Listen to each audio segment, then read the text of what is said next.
Lo dijo en la primera hora. Muy bien, seguimos 8:10 en la mañana. Ayer el comentario sin rodeos en la primera parte de este espacio lo dediqué para hablar sobre las cifras de violencia, de inseguridad con las cuales se cerró el primer semestre del año, de enero a junio. Y claro, Diario del Universo había publicado un dato espeluznante, ¿no? Un aumento al 100% del número de muertes violentas en la denominada Zona 8, en Guayaquil, en Durán y en San Borondón, respecto al primer semestre del 2022. Un aumento del 100%. Y por supuesto, el hecho de que, lamentablemente hay que decirlo, en el Ecuador hay quienes casi que han cotidianizado, normalizado el sadismo con el que se han generado muchas de esas muertes violentas. Decapitaciones, desmembramientos, etcétera. Acudamos a un especialista en la materia, el doctor Daniel Pontón está conectado con nosotros, él es académico del Instituto de Altos Estudios Nacionales, el IAEN. Doctor Pontón, bienvenido, buen día, ¿cómo le va? ¿Qué tal, Fabricio? Un gusto estar aquí, muchas gracias por la invitación, saludo a toda la audiencia igual. Gracias a usted, doctor. A ver, esta cifra de que se duplicó al 100%, casi al 100%, el número de muertes violentas en la denominada Zona 8, 1, ¿tiene sustento? Y 2, ¿cómo se puede interpretar, doctor Daniel Pontón? Bueno, sí, tiene sustento, porque de lo que va del año, bueno, tengo una cifra hasta más o menos junio de este año, mitad de junio, llevamos ya en el Ecuador más o menos 3.147 muertes violentas, ¿no?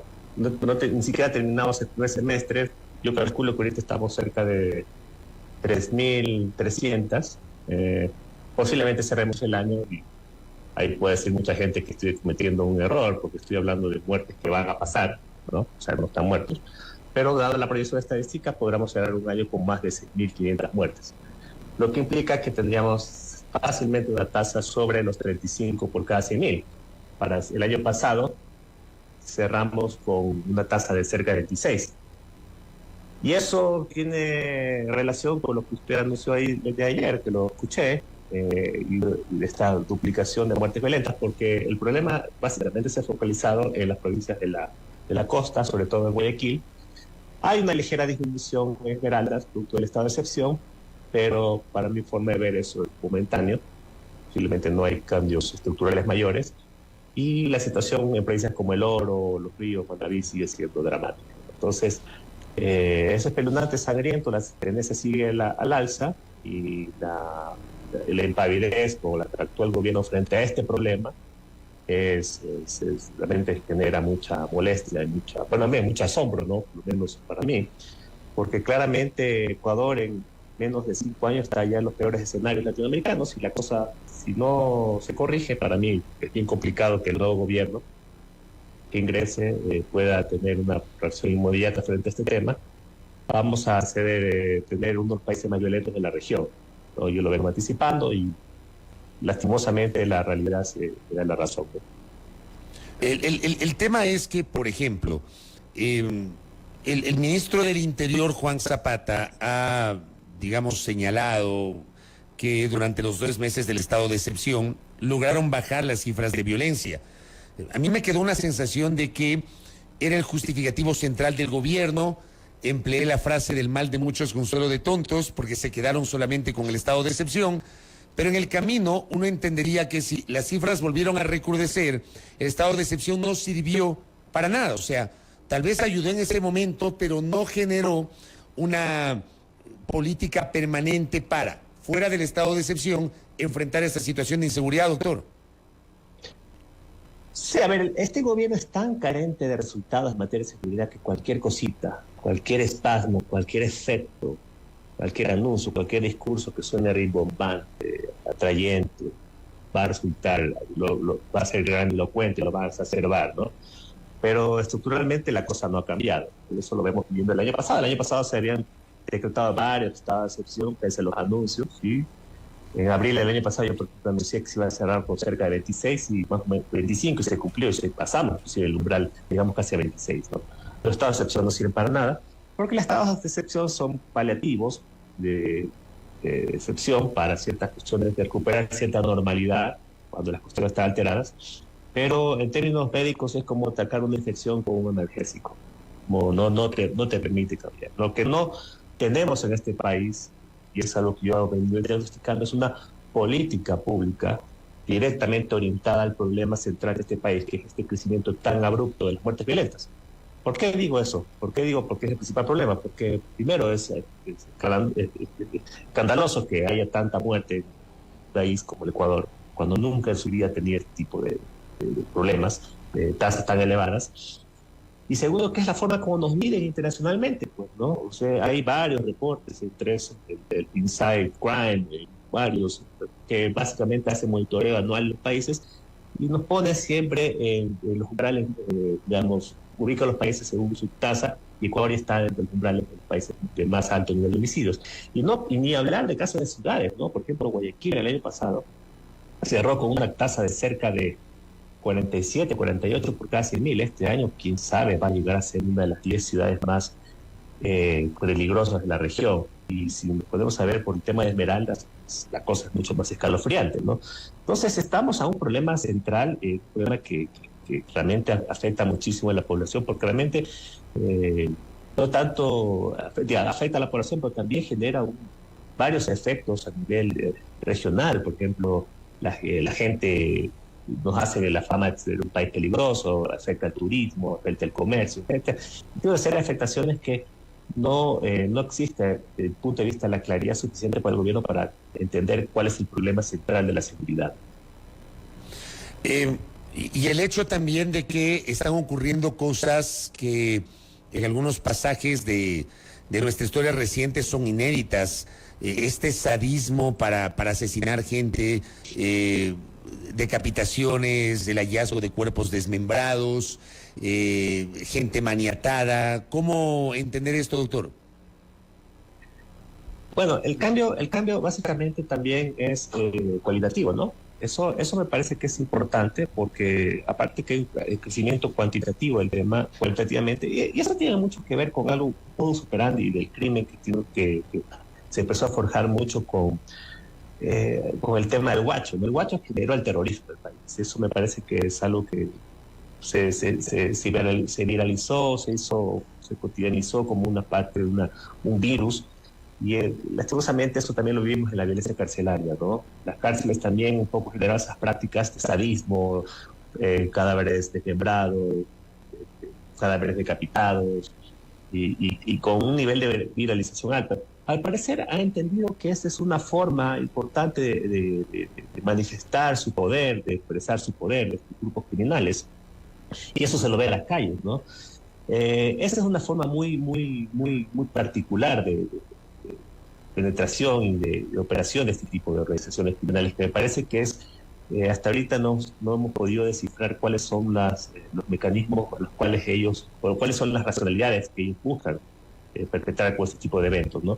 Pero lo que está claro es que el Estado en general no ha podido cortar esto, básicamente porque la principal estructura que tiene el Estado para enfrentar esto se llama el tema de impunidad, ¿no? Y cuando uno hace un análisis de qué ha hecho el país en materia de impunidad, realmente el saldo es extremadamente negativo, ¿no? O sea, no podemos entender cómo un país pudo haber deteriorado tanto su aparato, el sistema judicial y penal para atender estos temas. Y ahí realmente lo que yo sostengo, que lo que no tenemos aquí es una iniciativa clara respecto a enfocar este problema, porque los anuncios del presidente y del gobierno en general están orientados al problema del narcotráfico, o sea, que sí tiene relación con este tema, pero que de alguna otra forma nadie me puede decir a mí cómo yo, incautando más droga, puedo mejorar la seguridad, la violencia en este país, ¿no? Al parecer el presidente inclusive ya se ha atrevido a decir que se está matando porque incauta más droga, o porque estamos siendo exitosos en la incautación de droga, lo cual yo desde el punto de vista de una política de seguridad creo que es un despropósito contar muertos en las calles y decir que voy ganando la batalla, ¿no? Claro, porque, a ver, parte del discurso oficial es que se ha incrementado este nivel de violencia en el Ecuador porque, según el gobierno, se están atacando las estructuras, se está atacando la financiación, hay más golpes al narcotráfico y hay una desesperación por parte de los grupos criminales, doctor. Sí, el problema es ese. El problema es que yo parecer son cosas distintas, son dos estrategias muy distintas. La una es la lucha contra el narcotráfico, que el narcotráfico en sí, por ejemplo, las drogas es un mercado, ¿sí?, que va a seguir subsistiendo en este país. Y sí, Ecuador se encuentra complicado eso por el fenómeno colombiano, el consumo mundial, el tema de la pandemia, es una serie de factores exógenos y endógenos que muchos de ellos no controlamos, y también algunos errores nuestros. Pero por otro lado es la violencia, ¿no? Si fuera por que todo se relaciona al narcotráfico, usted me puede explicar cómo Colombia, por ejemplo, pese a tener más producción de droga, su tasa de homicidios sigue a la baja o se ha estancado. O sea, no hay esa relación tan directa entre narcotráfico y violencia. Lo que tiene el país es un alto nivel de narcotráfico y un alto nivel de violencia. Y aquí hay que atacar el fenómeno con dos lógicas, pero al final de cuentas que se complementan, pero que son diferenciadas. Una lucha fraterna contra el narcotráfico que hay que seguir peleando, hay que seguir buscando desestructurar bandas, pero por otro lado también desestructurar todo lo que es el tema de la violencia. Y el tema de la violencia, no todo delito, toda violencia está relacionada con narcotráfico, y ese es un error que comete el gobierno. Por ejemplo, por el 40% de las muertes, hasta donde pudimos ver el año pasado, 40% de las muertes que sucedía aquí en el país eran producto de narcotráfico, que puede ser una cifra escandalosa.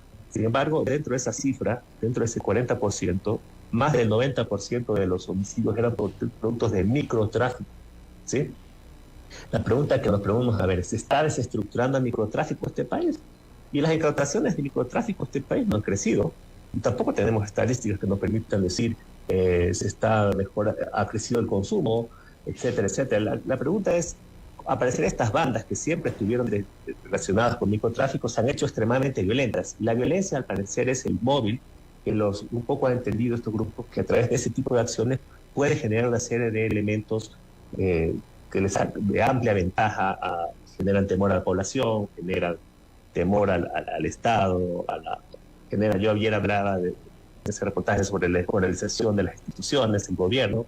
Al parecer, bueno, no sé si le importa mucho el tema, pero hay una serie de efectos que obviamente están articulados a esta violencia. Pero el principal factor que el Estado tiene para controlar la violencia es el problema de la impunidad. Si la impunidad el tema de la impunidad no se resuelve en este país o no se mejora esto, la cosa va a seguir para arriba. Pero entonces ahí, si el principal problema es la impunidad, más allá de la acción, es la impunidad, el papel allí de la función judicial es clave. Y ahí es donde está fallando todo. Lo que pasa es que este es un sistema, querido Fabricio, este es un sistema. O sea, esto empieza por el trabajo de la policía, en el caso de la DINASEP, ¿no?, que es es una policía judicial especializada en muertes violentas, ¿no? Y eso se llama investigación criminal. La tecnificación que se necesita para eso. Usted pregunta al gobierno cuántos recursos ha invertido a la DINASEP. Haga un análisis con la gente que es especialista en esos temas, cómo se ha invertido, cómo se ha mejorado. La DINASEP no se le ha metido un peso desde hace muchos años atrás. Sí ha funcionado con los mismos número de personas que se tiene, ¿no?, hace varios años. Sin embargo, el número de muertos se ha incrementado. Si no se ha tecnificado ese aparato, cuando realmente es un área clave de inversión, ¿no? Se ha invertido en otras áreas, sí se ha invertido, ¿no?, porque también hay déficit de inversión en muchas cosas, pero por lo general se le está dando una prevalencia al tema de la policía preventiva, que sí importa, ayuda mucho, pero no resuelve el problema de lo que es las muertes violentas, porque las muertes violentas tienen que ver directamente con investigación criminal. La fiscalía, pues ni hablar, la fiscalía adolece siempre de yo le he escuchado varias veces que adolece del personal adecuado para este tema, ¿no? La función judicial, hay múltiples problemas en la función judicial, el tema de la corrupción, pero también el tema de las amenazas que vive esta gente. Es decir, hay mucho trabajo que hacer, pero hay que entender cómo funciona el sistema. Y esa es la base para atender justamente toda política de prevención del delito contra la proliferación de muertes violentas, el tema de impunidad. De ahí, obviamente, otro tipo de acciones, como el tema de armas. ¿No? Ya las armas, 80% de las muertes se hacen por armas de fuego. ¿Cómo usted puede atender un problema tan complicado que tiene el país sin tener un control estricto del problema de armas de fuego? Es más, se ha creado el famoso discurso ahorita de que vamos a permitir el arma de fuego en la población, la famosa el porte de armas, el permiso para porte de armas, cuando el problema básicamente es que esas armas están llegando a la gente, se está matando. La pregunta es cómo el Estado busca retirar esas armas de la población sobre todo que evitar que esas armas lleguen a ese tipo de población, ¿no? Políticas territorializadas, por ejemplo, que tiene que ver en ciertos espacios como el territorio del país, como por ejemplo provincias, cantones, barrios de la ciudad de Guayaquil, donde ciertamente se constituye una especie de santuarios. Hay que hacer políticas focalizadas. Entonces son una serie de estrategias complementarias que tienen un objetivo común, que es básicamente reducir el tema de las muertes violentas. Yo no veo nada de eso, lastimosamente, pululamos en una suerte de discursos extremadamente pomposos, como el tema del terrorismo, etcétera, etcétera. Pero no que apuntan a resultados, por lo menos concretos, ¿no? Que por lo menos permitan estabilizar el problema y en el futuro reducirlo. Y lastimosamente, sin ese tipo de premisa, ese tipo de diagnóstico, va a ser muy difícil que se pueda avanzar en este tema, ¿no? Doctor Pontón, el general Paco Moncayo renunció hace pocas semanas, luego de menos de 2 meses como consejero de gobierno para la seguridad. En la carta de renuncia del general Moncayo, que yo le mostré a la audiencia en su momento, él hablaba de que dejó una doctrina y que dejó listo un plan de seguridad. ¿Conocemos esa doctrina y conocemos ese plan de seguridad, doctor Pontón?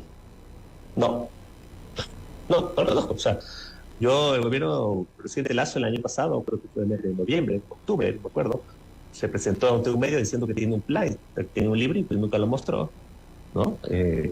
Nadie dice que muestre las estrategias que tiene el gobierno para neutralizar o todo lo que es información judicializada para demandas criminales, porque obviamente es una información sensible, pero un plan, yo siempre lo digo, por excelencia, un plan tiene que ser socializado, pues, porque eso justamente es la lógica de un plan. Un plan tiene que articular actores, tiene que involucrar compromisos de instituciones, de actores de la sociedad civil, etcétera. Y ese plan es la hoja de ruta que un gobierno tiene para un poco avanzar sobre el tema.